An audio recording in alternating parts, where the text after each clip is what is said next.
Xolesterin bu qədərmi təhlükəlidir? Niyə həkimlər israrla onun qanda miqdarını azaltmağa çalışır? Statinlər həqiqətənmi bu qədər şəfa gücünə malikdir? Yoxsa bu qlobal farmasevtik korporasiyaların marketinq fırıldağıdır? Axıradək izləyin ki, həqiqətləri biləsiniz, özünüzü, yaxınlarınızı təhlükədən qoruyasınız. Damarlarınızı təmiz və sağlam saxlamaq üçün nə etmək lazım olduğunu öyrənəsiniz. Kanala abunə olmağı unutmayın. Abunə olun ki, daha çoxları izləmək imkanına malik olsun. Hər vaxtınız xeyir, dəyərli izləyicilər. Sizinlə tibb üzrə fəlsəfə doktoru Əfəndiyev Fəxrəddindir. Mövzumuz xolesterin, miflər və həqiqət. Həkimlər tez-tez qanda xolesterinin, bəzi mənbələrdə xolesterolun səviyyəsini yoxlayırlar. Bunu ümumi profilli terapevtlər, kardioloqlar və bəzi digər mütəxəssislər edirlər. Analiz nəticələri blankında xolesterinin, həm də digər lipid profilinin miqdarının artmış olduğunu gördükdə pasiyenti bunun təhlükəsi barədə xəbərdar edərək, qanda xolesterini azaltmaq üçün müxtəlif statin preparatları təyin edirlər. Həkimlər bunun məqsədə uyğun olduğunu hesab edir. Lakin orqanizmə bu nə dərəcədə lazımdır? Analiz blankının xolesterin sözünün qarşısında norma yazılan yerinə diqqət yetirir. Burada normanın konkret rəqəmləri göstərilir. Göstəricilərin 1 litrdə 3,6, 7,8 mmol diapazonunda olması məqbul sayılır. Bu norma nəyi bildirir? Onu bildirir ki, xolesterin orqanizmə lazımdır. Bütün digər maddələr kimi, xolesterin də orqanizm üçün vacibdir. Bunların hamısının öz norması var və normadan kənarlaşmalar nədənsə xəbər verir. Əvvəla, xolesterin orqanizm üçün nəyə görə lazımdır? Xolesterin lipid tipli molekuldur və hüceyrə membranının ən vacib struktur komponentlərindən biridir.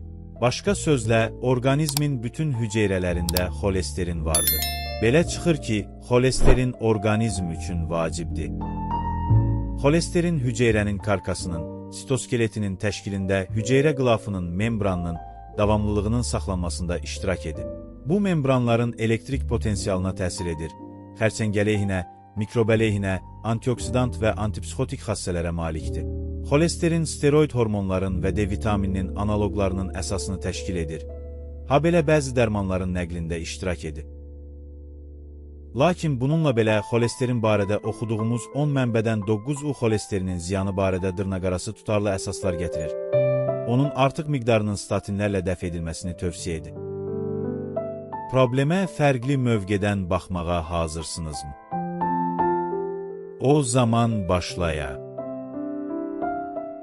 Statin qəbul etmək lazımdırmı?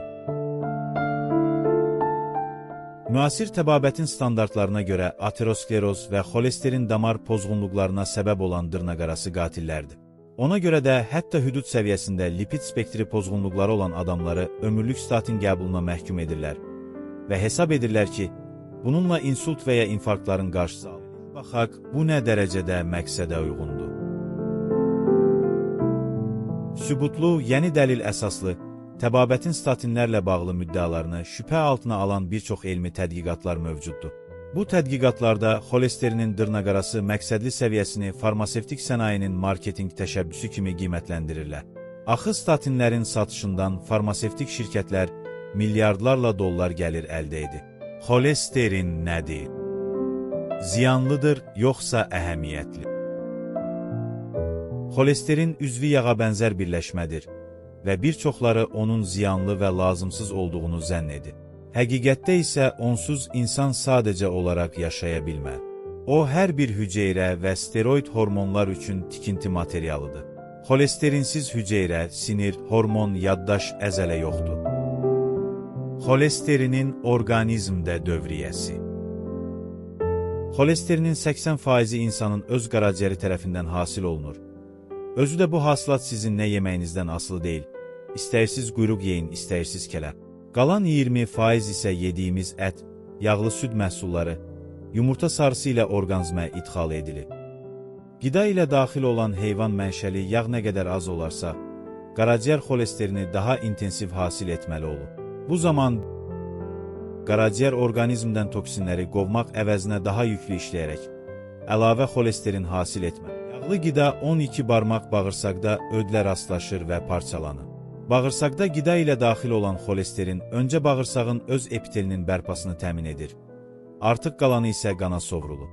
Bağırsaq hüceyrələri tam olaraq bütün qida xolesterinini öz bərpasına sərf edərsə, qana heç nə daxil olmayacaq və sizin analiziniz dırnaqarası yaxşı olacaq. Yağsız pəhriz saxlayanlarda isə aciz bağırsaq öz epitelini bərpa etmək üçün qaraciyərdən endogen xolesterin tələb edəcək. Xolesterinin qaraciyər tərəfindən hasilatı artacaq və analizlər yenə də bərbad olacaq. Orqanizm bax belə kompensator mexanizmə malikdir.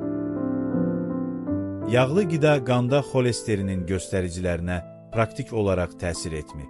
Yağlı qida ilə xolesterinin qanda konsentrasiyası arasında əlaqə indiyədək sübut edilməmişdir. 1991-ci ildə Fred Kern uzun illər ərzində gündə 20-30 toyuq yumurtası yeyən 88 yaşlı kişi barədə məqalə dərc etmişdir. Bir yumurtada 300 mg xolesterin var, 25-ində isə 7500 mg. Amma bu kişidə nə piylənmə, nə də pis analizlər var idi. Elmi tədqiqat üçün 2 ay ərzində bu adamın qidasına nişanlı radioaktiv xolesterin əlavə edirdilər. Kontrol qrupa 18 gün ərzində gündə 5 yumurta yeməyə razılıq vermiş könüllülər daxil idi. Nişanlı xolesterin qaraciyərə daxil olur, öd turşularına emal olunur və bağırsaqla xaric olunurdu. Buna rəğmən qaraciyər endogen xolesterinin hasilatını 20% azaldırdı. Nə müşahidə altında olan kişidə, nə də kontrol qrupda lipid spektrində pozğunluq müşahidə olunmamışdır. Nəticə, qida ilə daxil olan xolesterinin artıq hissəsi orqanizmdən xaric olur və heç bir pəhrizə ehtiyac yoxdur. Uzunömürlülər və yüksək xolesteri. Bütün adamlarda yaş artdıqca qanda xolesterinin səviyyəsi durmadan artır, hətta vegetarianlarda belə. Bu artım 60 yaşadək davam edir. Bundan sonra stabilləşir. İnsultlar da, infarktlar da daha çox ahıl yaşlarda olur. Ona görə də ürək-damar problemlərində yüksək xolesterini ittiham etmək daha asandır və bilməyənlər üçün daha inandırıcı görsən. Bunu təkzib edən bir sıra tədqiqatlar var ki, bunlar barədə daha ətraflı saytda oxuya bilərsiniz. Saytın linki videoya əlavədə verilmişdi. Bu tədqiqatlar göstərir ki, artmış xolesterin uzunömürlülüyü təşviq edir. Ürək-damar xəstəliklərinin risk faktoru deyil, əksinə immuniteti aktivləşdirir və onkoloji xəstəliklərin inkişaf ehtimalını azaldır. Xolesterinin süni azaldılması yaddaşı pisləşdirir, hətta demensiyaya səbəb olur.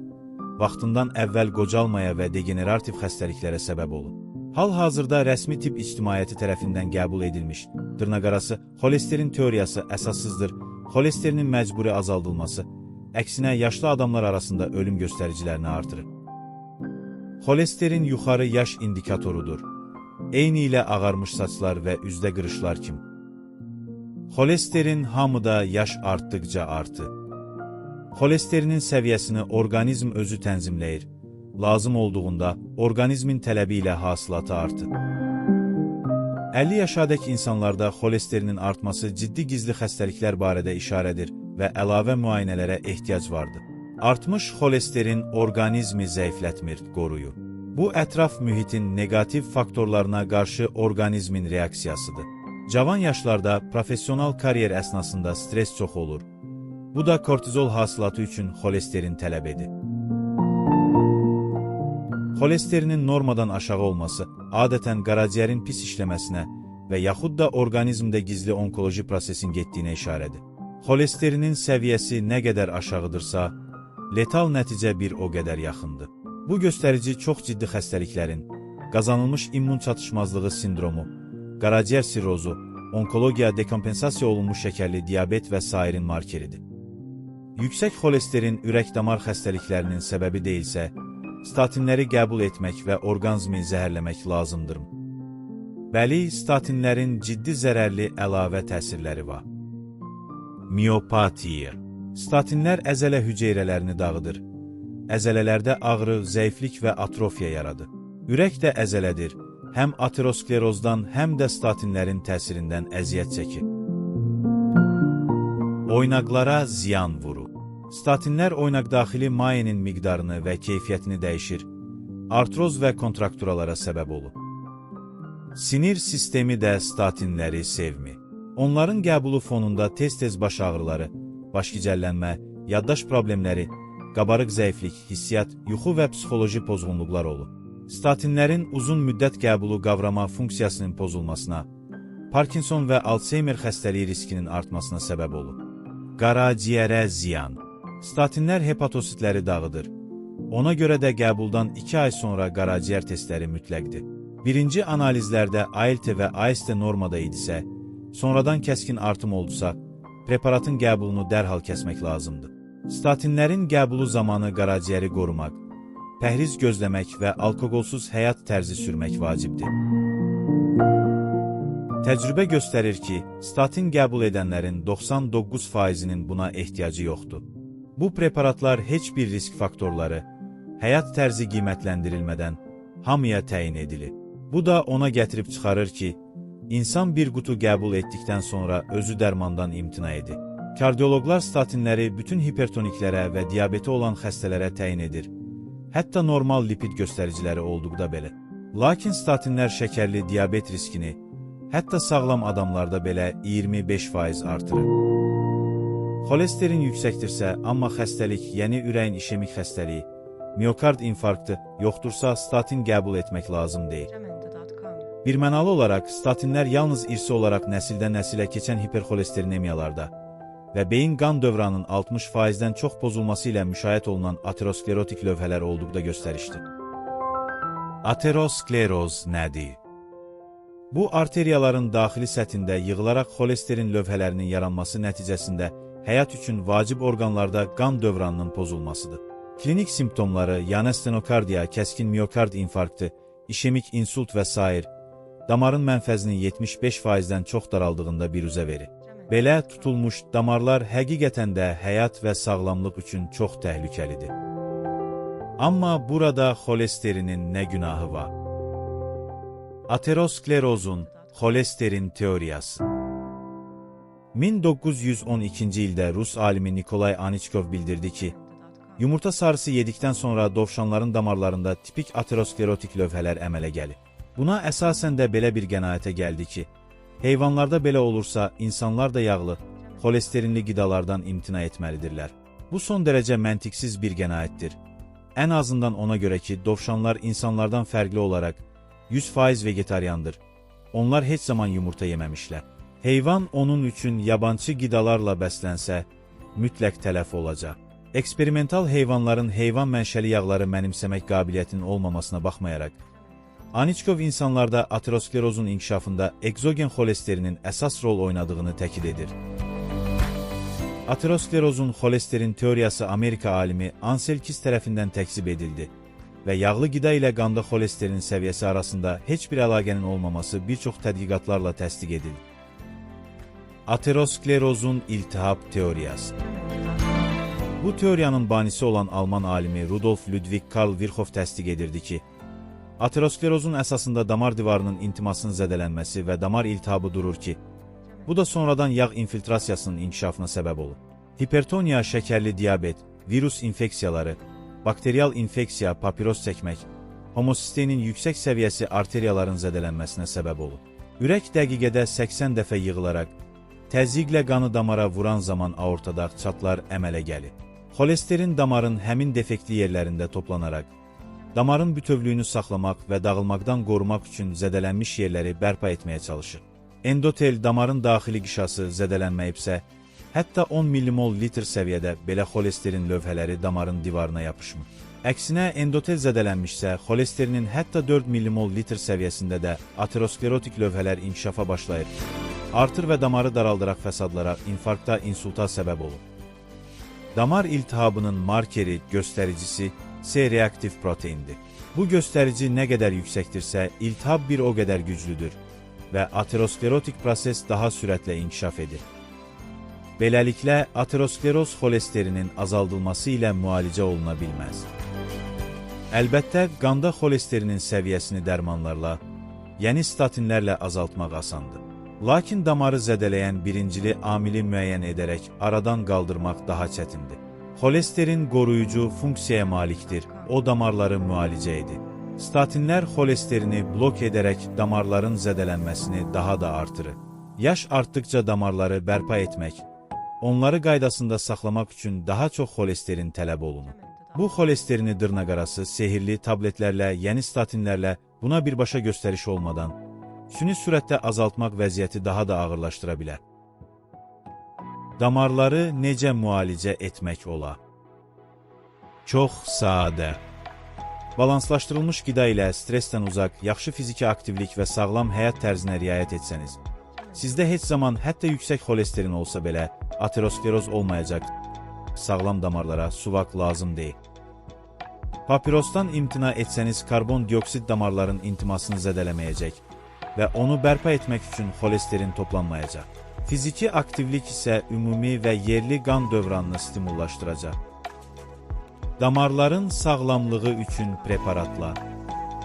Ginkgo biloba lavien beyin qan dövranını və zehni qabiliyyəti yaxşılaşdırır, stresə davamlılığı artırır.